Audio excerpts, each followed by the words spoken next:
Life has always felt like a series of hard knocks, interrupted by a few moments of light. Losing my parents early was a blow I never quite recovered from, a sting that lingered no matter how much time passed. But then, luck came in the form of the Parkers, the elderly couple next door. They took me in without hesitation, treating me more like a granddaughter than a charity case. We didn't have much money, but we were rich in love, and back then, that was all that mattered.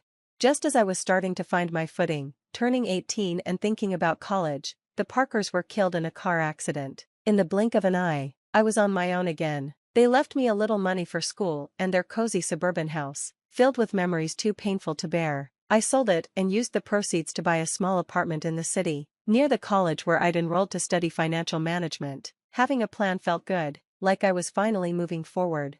College was tough but rewarding, and I threw myself into understanding numbers, markets, and the mechanics of money. After graduation, I landed a decent job. Days were busy, but nights in the bustling city felt inexplicably lonely, like a void no amount of noise could fill. That's when I met Tom. It was at a friend's party. He was loud, funny, and unapologetically himself, his energy as infectious as his laugh. Our first interaction was pure chaos. He bumped into me, spilling my drink. "Hey, watch it," I snapped, startled. "My bad. Let me make it up to you. What were you drinking?" he asked with a grin that dared me not to smile. "Just a beer," I said, trying to sound unimpressed. "2 beers, coming right up," he shouted over the music, heading to the makeshift bar. That was Tom, straightforward and endearingly clumsy. We talked all night about everything and nothing. By the end of the party, I wasn't ready to say goodbye. A year later, he proposed in the simplest, most Tom-like way possible, on the couch. While we were watching TV, he pulled a ring from his pocket, his hands shaking. "Marry me?" he asked, holding the ring so tightly I worried he might crush it. I laughed, not because it was funny, but because it was so us. "Yes, you big goof." Marriage didn't change much at first. We were the same, just legally bound, and it felt right. Life in my small city apartment became cozier, with Tom by my side. For the first time in a long while, the evenings felt warm, not empty. Then came the curveballs. Tom's parents, the Dawsons, were wonderful people. They welcomed me with open arms, their warmth soothing the ache of my own losses. Weekends at their suburban home became a comforting ritual filled with barbecues and heartfelt conversations. But life has a way of shifting abruptly. Tom was called away for a year-long business trip, and shortly after he left, Mr. and Mrs. Dawson's health declined rapidly. Mrs. Dawson's worried voice broke through one day. "Grace, I hate to ask, but I really need your help." Without hesitation, I moved into their home, managing the cooking, cleaning, and anything else they needed. The apartment was rented out, and the income went straight to helping the Dawsons. The days were long, but family sticks together, that's what I told myself, even when the weight of responsibility grew overwhelming. Then Emily arrived. Mrs. Dawson's daughter from her first marriage swept into the house unannounced, bringing tension like a storm. Her presence was unsettling, her motives unclear. One evening, Mr. Dawson, frail and weak, called me to his bedside. "Grace," he rasped, "watch out for Emily. She's dangerous." His words sent a chill through me. I promised to be careful, though I didn't fully understand the warning. True to his concerns, Emily quickly began to assert herself, creating an atmosphere heavy with unease. One morning, as I prepared breakfast, she stood in the kitchen, her tone sharp and icy. "Just so we're clear," she began, a storm brewing behind her words, "I'm not here to play housemaid or chef for anyone," Emily declared sharply, sipping her coffee as she glared at me like I didn't belong in her mother's kitchen. Her words cut, but I kept my cool. "Okay, Emily, I've been managing things so far, and I can keep at it," I replied evenly, trying to maintain the fragile peace. "Good," she snapped, her eyes daring me to argue, "because I don't plan on lifting a finger. This is Mom's house, after all." From that day on, Emily's presence became an oppressive force. She ordered takeout for herself and her mother, leaving the empty boxes for me to clean up. Her disdain was blatant, but I swallowed the bitterness for the sake of Mr. and Mrs. Dawson, who needed calm amidst the chaos. "Grace, why don't you sit and eat with us tonight?" Mrs. Dawson asked one evening, her voice carrying a rare warmth. Before I could respond, Emily cut in, her tone dripping with false concern. "Mom, Grace has been busy all day. She probably prefers eating later." The message was clear, I wasn't welcome. As the days wore on, Emily's entitlement consumed the house. She whispered with her mother late at night, turning her against me with venomous words. Mrs. Dawson, once so kind and understanding, grew distant. Her gratitude faded, replaced by curt commands and cold stares. Then Mr. Dawson passed away. His funeral was a somber affair, with Harry flying in just in time to say goodbye. Having him by my side, even briefly, was a relief, but beneath the grief, I could feel the tension thickening at the Dawson home. "How's everything been while I've been gone?" Harry asked quietly during a moment alone. "Fine, everything's fine," I lied, forcing a smile. I didn't want to burden him. His grief was heavy enough. "You sure? You look worn out," he pressed, his concern evident. "It's just been busy, you know, helping out around here," I said, deflecting. It wasn't the time to unpack the storm brewing beneath the surface. As soon as Harry left, Emily dropped her act. The dutiful sister disappeared, replaced by the domineering presence I had grown accustomed to. Mrs. Dawson, perhaps consumed by her own grief, mirrored Emily's coldness. Conversations turned into commands, and I became an unwelcome guest in the home I had worked so hard to sustain. Emily's audacity knew no bounds. She barged into my room without knocking, rummaging through my belongings like a scavenger. One afternoon, while seeking solace in the garden, I stumbled upon a box hidden among the shrubs. Inside were my watches, jewelry, and even some underwear. Nearby, several of my dresses were draped carelessly over a bush. Anger surged through me as I gathered my things and stormed inside. Emily lounged in the living room, her smug expression daring me to confront her. "What the hell, Emily?" I demanded, my voice trembling with rage. "You can't just throw my stuff out." Emily laughed coldly. "Live here? Please, you're just a guest, and not a welcome one. You should be out in the garden or, better yet, on the street. You're nothing but a freeloading beggar anyway." Her words stung like a slap. Trembling, I turned to Mrs. Dawson, who had just entered the room.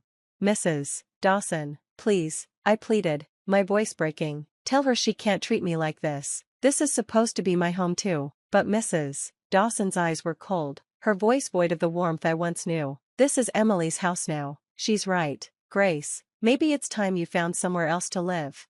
Her words struck like a hammer. The family I had fought to protect, the home I had worked to keep afloat, was slipping away.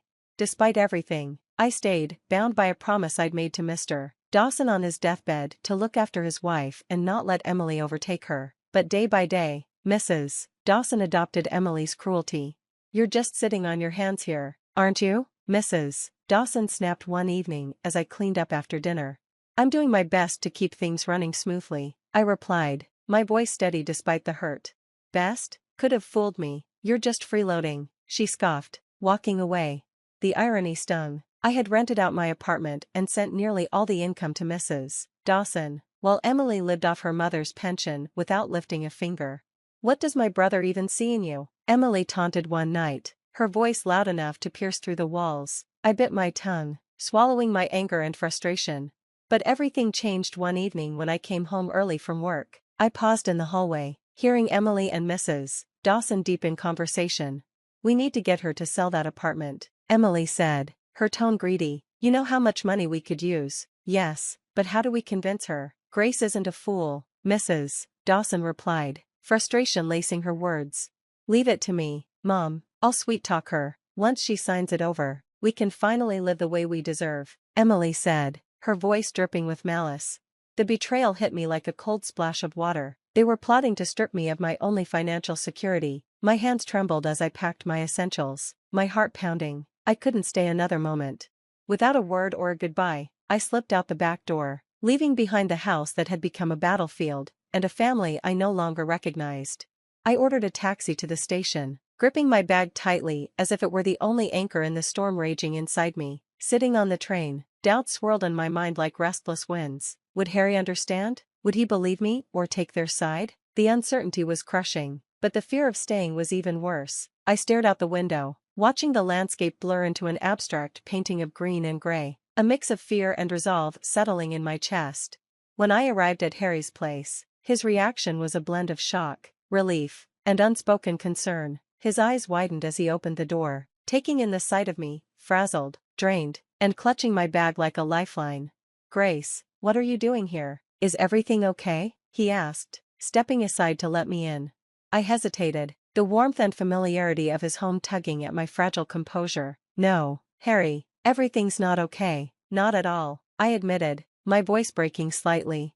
He guided me to the couch, his expression etched with worry. Talk to me, babe, what happened? Taking a deep breath, I spilled everything, from Emily's return to the house's toxic atmosphere, the financial manipulations, and the final straw, their plot to take my apartment. I hadn't wanted to burden him while he was away working, but now it all came pouring out. Harry's face darkened with every word, his jaw tightening in anger. By the time I finished, his fists were clenched, and his pacing betrayed his fury. Why didn't you tell me this sooner? He asked, his voice a mix of frustration and concern. I didn't want to cause more trouble. I thought I could handle it, I admitted, feeling foolish now.